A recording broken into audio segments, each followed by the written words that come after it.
So next comes the questions, how long should be the ORF? So if we look into theory, there are 64 possible codons, and there are three, the length of each codon is three nucleotides. So these are actually triplets. So in this way, we can have 21 codons. We can expect 21 codons before we see a stop codon. So in that case, our ORF length may be this much long. But is it the right length? Obviously no, because mostly we know that our genes are much longer than this. So we might scan longer ORFs than some threshold sometimes. So an ORF is more reliable sometimes if we look into the frequency of some expected codons, we can put more reliability. So ORF is more reliable if it has likely codons. So what we can do here is we can make a sliding window. So we can focus on some nucleotides, like for example, if the segment is 1000 long, so we can make a window of say size like 50, and we can look into the frequency of different codons in that window. So we can look into what in these windows, what is the frequency of those likely codons which are expected. We can get an estimate from while looking into the protein product of that particular gene also. So, however, there is one more thing that in case of the eukaryotes or in case of the vertebrates, the exon length is a little bit small. So as far as the introns, they are much longer. So that creates an issue. So those kind of generating those sliding windows and do these codon usage tables, or finding those likely codons becomes complicated.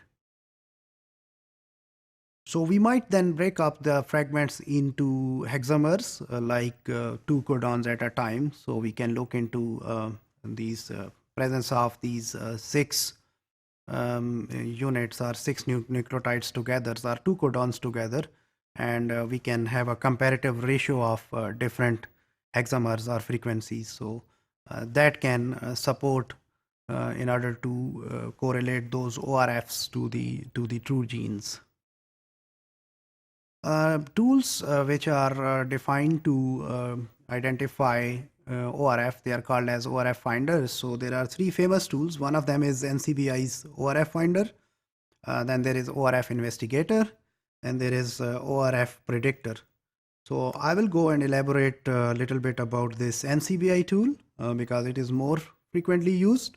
So if you go to NCBI website, it is there. It's called as ORF Finder, Open Reading Frame Finder. So you can put your sequence into this space over there. So here you can upload your sequence, and then you can just click this ORF find. You can clear your sequence. Sometimes you can try to enter the gene number or accession numbers here, and it will get the sequence by itself. So when you click ORF find, it will give you these different reading registers. So there are 6 of them. Top one is from the top strand, and then bottom one is coming from these lower 3 are actually the negative registers, and upper 3 are positive registers. So if we focus on any one of them, it will then highlight you about the actual sequence which it got. So it says that it got on position number 1, there is a start codon ATG, and that is also indicated here with this small dot or like half this line like thing. And these pink lines, they tell you about those stop codons. In this way, we get this ORF whose length was 54 nucleotides.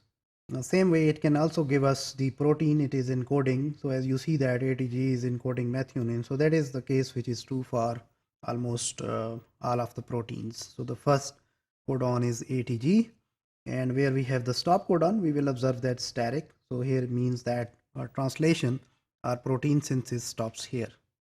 So you can same way click on rest of those frames or registers, and it will highlight what sequence is there in this bottom section.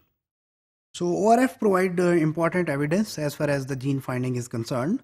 Generally longer ORFs are preferred, but ORF most of the time they may not correlate into the proteins, and ORF finders are the softwares which are based on mainly pattern finding algorithms.